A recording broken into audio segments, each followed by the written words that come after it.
여러분, 우리 인생은 어둠과 이름을 수도 없이 반복하는 과정이라고 말할 수 있겠습니다. 무언가를 얻어요. 그러나 또 동시에 얻었던 것을 잃습니다. 상실의 아픔을 경험하는 거죠. 최초의 사람인 아담과 하와 때부터 오늘 우리에게 이르기까지 이 사실은 변하지 않았습니다. 아담과 하와도 얻은 게 많습니다. 아담은 하와를 아내로 얻었고 하와는 아담을 남편으로 얻었습니다. 그리고 삶의 터전으로 에덴 동산을 얻었습니다. 그리고 가인과 아벨 두 아들을 얻기도 했죠. 그러나 아담과 하와에게도 상실하는 것이 있었는데 하나님 앞에 범죄함으로 에덴 동산을 잃으니 실락원하게 되었습니다. 그리고 얼마 후에 또 다른 마음 아픈 상실을 경험했는데 가인이 아벨을 죽임으로써 아들을 잃은 것입니다. 가인이 아벨을 죽인 이 사건은 최초의 살인 사건인데 아담과 하와의 입장에서 보면 아들 둘을 다 잃은 것이라고 하겠습니다. 아벨은 죽었으니 잃은 것이고 동생을 죽이는 그 아들을 자식이라 할 수 없으니 마음으로부터 가인도 잃은 것인데다가 창세기 4장 16절에 보면 이 가인이 노 땅에 가서 거했다고 그랬으니까 부모를 떠나서 멀리 갔으니 아담과 하와 입장에서는 가인도 잃은 것과 다를 바가 없었습니다. 성경은 아담과 하와의 슬픔을 묘사하고 있진 않지만 여러분, 그들이 얼마나 괴로워했으며 슬퍼했을까? 그 아벨의 시신을 끌어안고 아담과 하와가 얼마나 비통했을까? 우리는 능히 짐작할 수가 있습니다. 여러분, 이 아담과 하와의 상실, 이것은 그 후손으로 이 땅에 살고 있는 모든 인류가 상실의 아픔 속에 살다가 갈 것을 미리 보여주는 예표라고 말할 수 있습니다. 그때 이후로 모든 사람의 세대는 다 상실의 세대입니다. 그 상실의 시대 속을 살면서 잃어버리는 아픔 속에 몸부림치죠.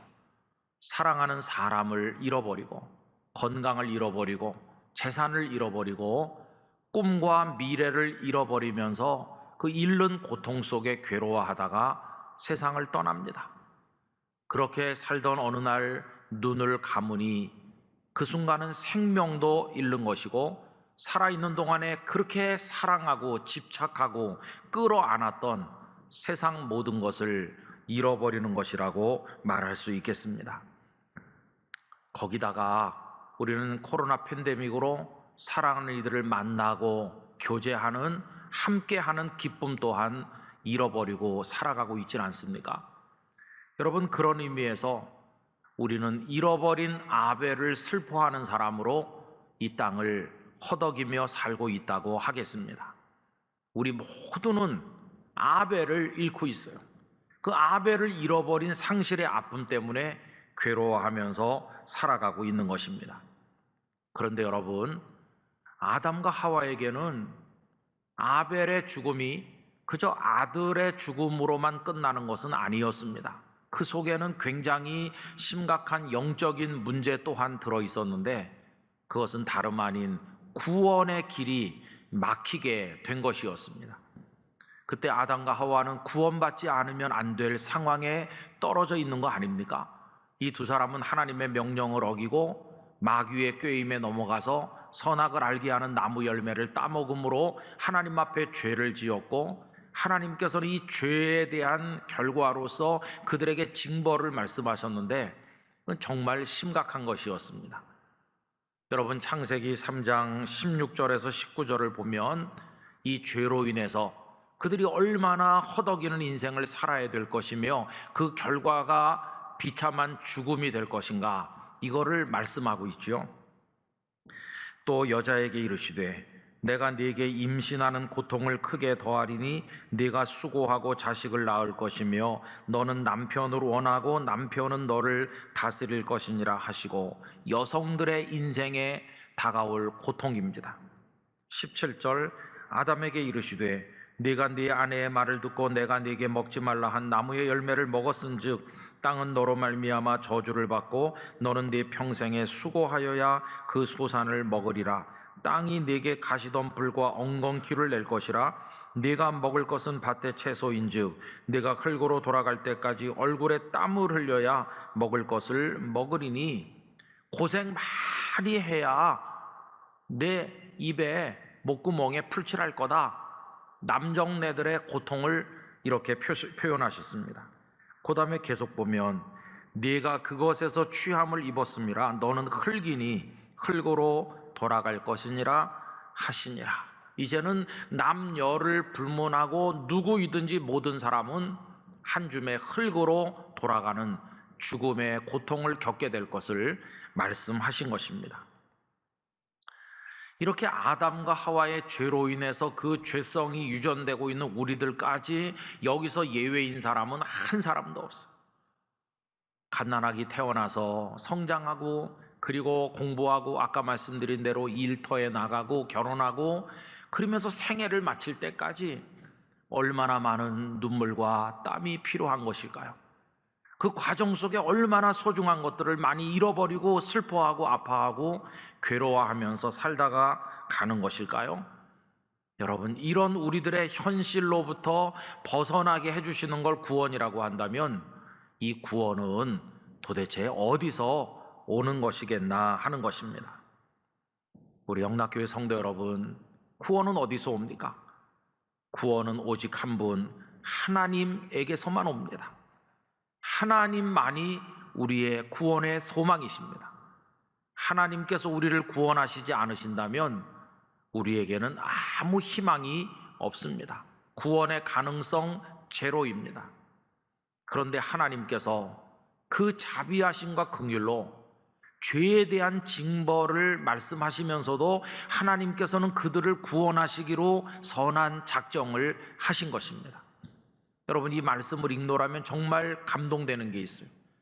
방금 전에 읽은 것처럼 죄에 대한 징벌은 창세기 3장 16절부터 나오죠. 그런데 징벌을 말씀하는 것보다 더 먼저 말씀하신 게 뭐냐 하면 그들을 구원하겠다고 하는 하나님의 뜻입니다. 그게 3장 15절에 다음과 같이 나옵니다.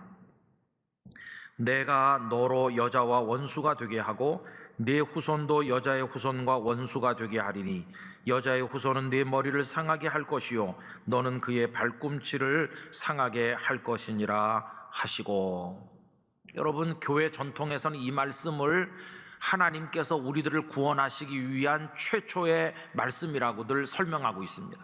여기 여자의 후손이라는 표현이 나오는데 이 땅에 존재하는 모든 사람은 아버지의 피를 받아 태어난 남자의 후손인데 아버지, 육신의 아버지 없이 여성의 후손으로 태어난 유일한 분 누구십니까? 예수님이십니다.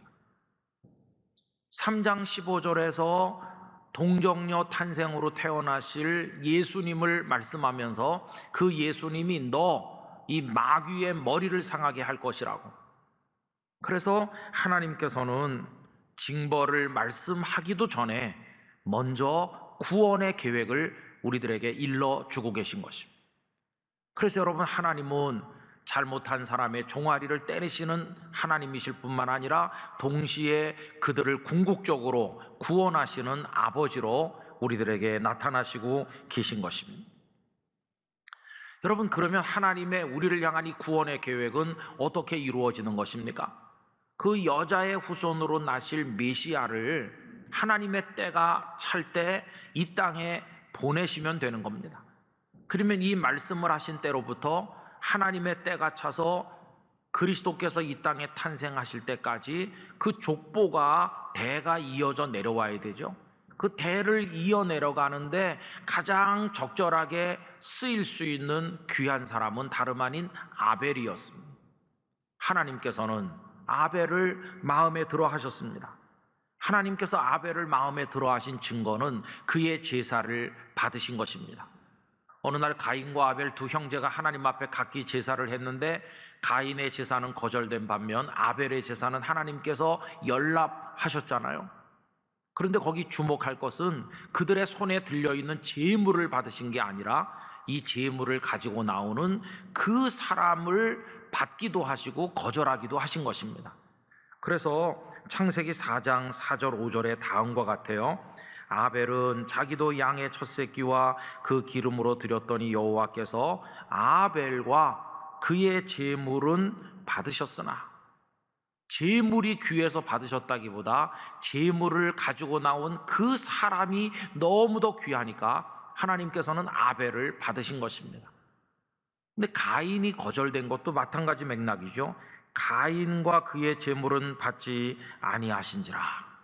이래서 하나님께서는 아벨을 마음에 들어 하셨고, 아벨 너를 통해서 계보를 이어 내려가다가 때가 차면 너희들을 구원할 구주가 이 땅에 나게 하겠다. 이게 하나님의 구원 계획이었습니다. 그런데 여러분, 여기 이제 문제가 생긴 거죠. 그렇게 계대를 이어 내려갈 그 역할을 감당해야 될 아벨인데 아벨이 죽은 겁니다. 하나님의 구원 계획이 거기서 가로막히는 것처럼 어려움 앞에 봉착한 게 아닙니까? 여러분, 가인이 아벨을 죽인 것은 이 하나님의 구원의 경륜에 있어서 치명적인 문제를 가져왔다는 걸 알 수 있죠. 그런데 이건 가인이 저질렀다기보다는 마귀가 가로막는 겁니다. 여러분, 이 마귀는 우리들이 하나님의 구원을 받는 걸 가장 싫어하는 것이고, 하나님의 구원의 역사가 성취되지 않도록 가로막는 일에 모든 걸 다 하고 있습니다. 그래서 아벨을 하수인인 가인을 동원해서 죽게 한 겁니다. 결국 이거는 마귀가 저지르는 거죠. 그래서 요한복음 8장 44절에 이런 구절이 나옵니다. 너희는 너희 아비 마귀에게서 났으니 너희 아비의 욕심대로 너희도 행하고자 하느니라. 그 다음에 보면 그는 처음부터 살인한 자요. 여러분, 마귀를 뭐라고 표현했습니까? 살인자라고 표현했어요. 처음부터 살인자였다. 이 마귀가 죽인 최초의 살인, 그 피해자가 아벨인 것이죠. 가인이란 하수인을 동원해서 아벨을 죽임으로 그리스도가 이 땅에 태어나시게 하는 하나님의 구원 계획을 정면으로 가로막고자 했던 게 바로 마귀였습니다. 자, 그런데 여러분, 오늘 이 짧은 본문이 우리에게 큰 위로가 되는 건 무엇입니까? 마귀가 아벨을 죽게 함으로 가로막았음에도 불구하고 우리 하나님께서는 결코 실패하지 않으신다는 것입니다. 오늘 본문은 하나님께서 그 아벨 대신에 새로운 계대를 준비하셨는데, 그래서 아담과 하와 사이에 셋을 태어나게 하신 것을 말씀하고 있죠. 25절 말씀해 보세요. 아담이 다시 자기 아내와 동침하매 그가 아들을 낳아 그의 이름을 셋이라 하였으니 이는 하나님이 내게 가인이 죽인 아벨 대신에 다른 씨를 주셨다 함이며. 여러분, 가인 대신에 하나님은, 가인이 죽인 아벨 대신에 하나님은 셋을 주셨어요. 아벨 때문에 슬퍼하는 이들을 하나님은 위로하시면서 아벨의 빈자리를 셋으로 채우셨습니다. 하나님께서는 아벨이 죽었다고 해서 그 계획을 중단하시는 하나님이 아니셨어요. 아벨 대신에 셋을 주시는 하나님, 그 셋이 나중에 어떻게 됐습니까? 그 다음 절에 보면 셋은 에노스를 낳았고 그 시대 사람들이 하나님의 이름을 불렀고 그 계대가 이어져 내려가다가 하나님과 동행하던 사람 에녹이 태어났는가 하면 그 후에 노아가 태어나서 홍수 심판으로 멸망한 인류를 끊어지지 않게 이어 내려가더니 결국은 중간에 아브라함이 등장하고 그 계대가 이어서 하나님의 때가 찼을 때 여자의 후손으로 우리 구주 예수님께서 이 땅에 탄생하셨고, 예수님은 정해진 대로 십자가를 지시고 죽음의 권세를 이기고 부활하시고 하나님의 나라가 준비되고 오늘 그 구원의 경륜 가운데서 우리들을 하나님의 나라로 인도해가고 계신 것입니다. 여러분, 마귀가 승리하는 듯 보였지만 마귀는 실패했고 패배했습니다. 마지막 승리는 우리 하나님의 것입니다. 우리들은 하나님의 승리에 동참하는 기쁨을 얻고 하나님 나라의 백성으로 구원에 이르게 되는 것입니다. 이 하나님의 멈추지 않는 우리를 향한 사랑과 집념, 그리고 당신의 계획을 이루어 나가시는 이 하나님의 역사를 성경 속에서 쭉 읽어 내려가노라면 비록 우리가 때때로 아벨을 잃어버린다고 해서 결코 좌절해서는 안 된다는 것을 깨닫게 되죠. 여러분, 마귀의 공세는 거기서 끝난 게 아닙니다. 나중에는 예수님께서 베들레헴에 탄생하셨는데도 그 예수님을 없애려고 하잖아요. 이번에는 헤롯이라는 하수인을 동원해서 베들레헴의 갓난아기들을 다 죽이게 하죠. 그러나 하나님께서는 예수님을 애굽으로 보내시지 않았습니까? 그렇게 세월이 흘러 예수님께서 메시아로서 이제 사역을 막 시작하시려고 할 때 마귀가 또 가로막죠. 마귀가 예수님을 광야로 이끌고 40일 금식하신 이후에 시험하지 않습니까? 그 첫 번째 시험이 네가 만일 하나님의 아들이거든 이 돌을 떡이 되게 하라고 얘기하잖아요. 전에도 말씀드렸죠. 여러분, 이건 너무도 간교한 시험입니다. 만약에 예수님께서 그 돌로 떡을 만드시면 어떻게 될까요? 사람들이 열광하겠죠. 돌멩이로 떡을 만드는 분이 나타났다. 그들이 열광하면서 예수님은 슈퍼스타가 될 것이고 그들의 왕이 될 것이고 인기 절정의 자리에 앉으실 것이고 예수님은 그들에게 십자가 지는 그런 고통을 겪지 않게 될 것이고 십자가가 없어지는 거죠. 여러분, 십자가가 없으면 우리들의 형벌은 누가 대신 담당하겠습니까? 예수님의 십자가 보혈이 없으면 우리 죄를 무엇으로 씻을 수가 있겠습니까? 마귀는 아예 십자가가 이루어지지 않도록 원천 봉쇄하려고 했던 것을 볼 수 있어요. 만약에 그때 예수님께서 돌로 떡을 만들지 않으시면 어떻게 될까요? 그때는 예수님을 조롱하겠죠. 하나님의 아들이라고 하더니 이 돌로 떡 만드는 일도 못하는데 무슨 하나님의 아들이겠느냐, 이렇게 조롱하겠죠. 여러분, 얼마나 마귀가 간교한지 몰라요. 이 마귀의 공격은 그걸로 끝난 게 아닙니다. 예수님께서는 그 모든 걸 이겨내시고 묵묵히 골고다 언덕을 향해 걸어가시면서 제자들을 모아 가르치시고 하나님 나라를 선포하시고 그리스도인이 어떻게 살고 구원받을 것인지를 알려주시면서 십자가를 향해 오르십니다. 거기서 매달리셨어요. 이제는 다 이루었다고 외치실 순간이 다가오는 순간이 됐습니다. 그런데도 마귀는 아직도 포기하지 않았어요. 이때는 많은 다른 하수인들을 동원해서 십자가 밑에 와서 삿대질하면서 예수님에게 말하게 했습니다.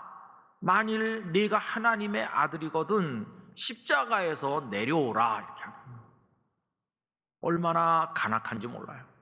여러분, 만약에 예수님께서 십자가에서 내려가신다면 아까 그 이야기와 똑같죠? 십자가가 무산되는 거고 우리 형벌은 누가 받으며 우리 죄는 무엇으로 씻겠습니까? 마귀는 끝까지 우리를 구원하고자 하시는 하나님의 계획을 가로막으려고 십자가를 무산시키려고 애쓴 것을 볼 수 있어요. 그때 예수님께서 십자가에 매달려 그냥 죽으시면 또 뭐라고 할까요?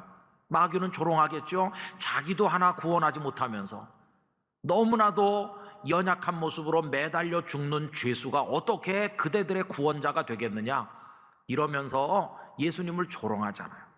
지금도 많은 사람들이 나무에 매달려 죽은 죄수가 어떻게 구원자가 되겠느냐, 이 마귀의 속삭임에 넘어가는 사람이 얼마나 많습니까?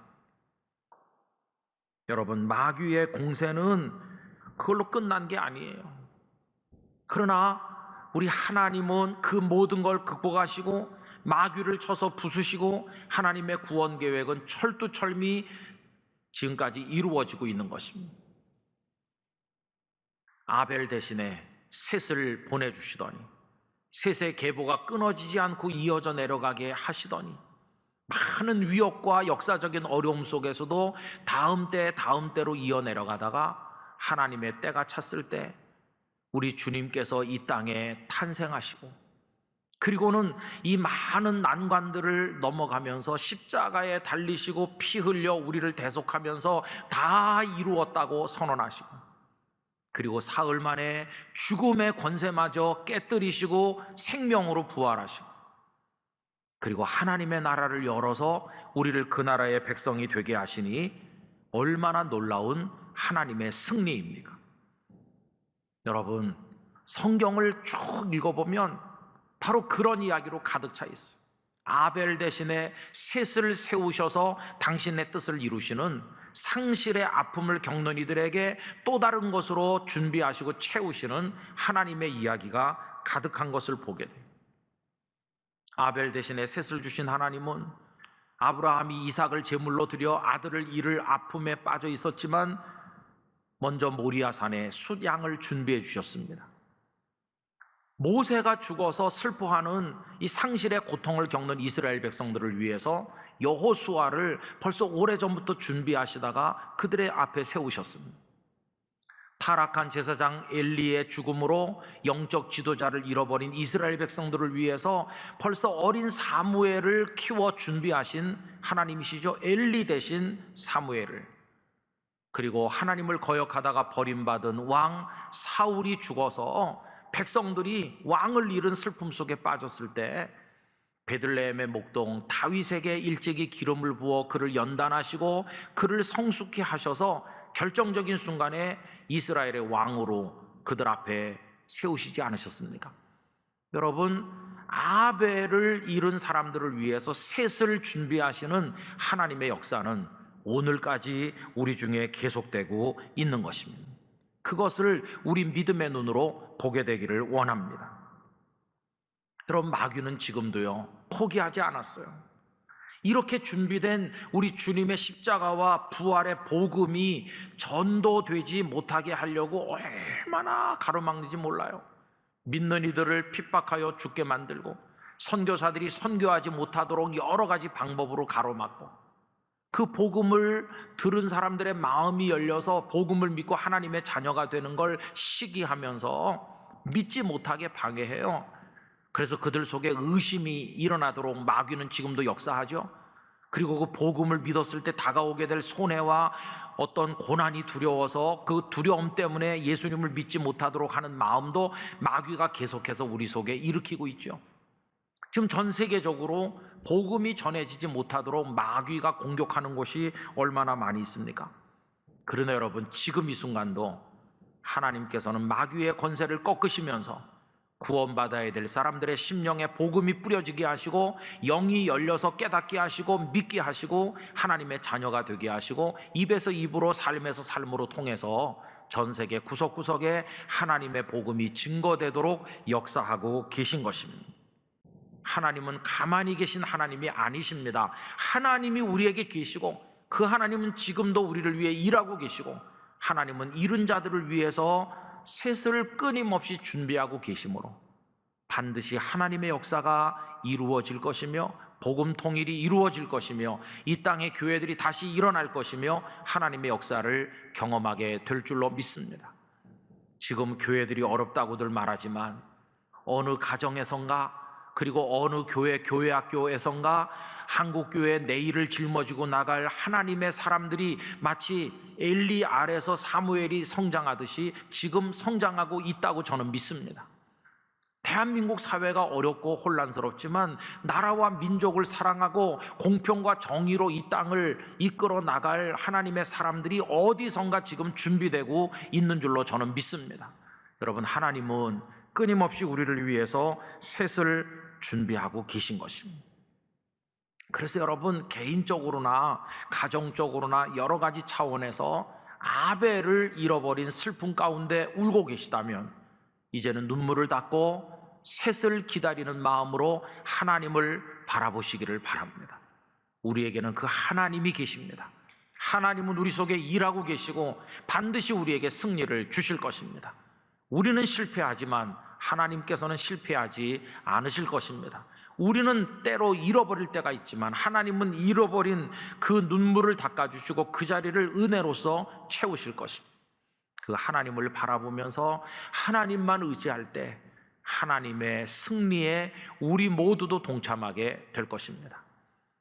혼탁하고 어려운 거친 세상을 살아가지만 거칠고 힘든 세상을 살고 지치고 쓰러질 때가 많지만 그럴수록 우리 주님을 의지하시길 바랍니다. 잠시 후에 우리는 거친 세상에서 실패하거든 그 손 못자국 만져라 이렇게 할 텐데 하나님께서 셋을 세워 우리에게 보내주신 예수님, 우리 위에 십자가 달리신 주님이 있음을 기억하면서 그 십자가 공로를 의지하는 마음으로 하나님을 의지하고 이겨나가는 성도들이 되시기를 바랍니다. 여러분, 지금은 그런 믿음이 필요한 시대입니다. 하나님을 그렇게 의지할 시대입니다. 그렇지 않으면 이 세상을 이길 수가 없습니다. 하나님의 그 손길을 따라 반드시 승리하시는 영락교회 성도들이 되시기를 간절히 축원합니다. 기도하겠습니다.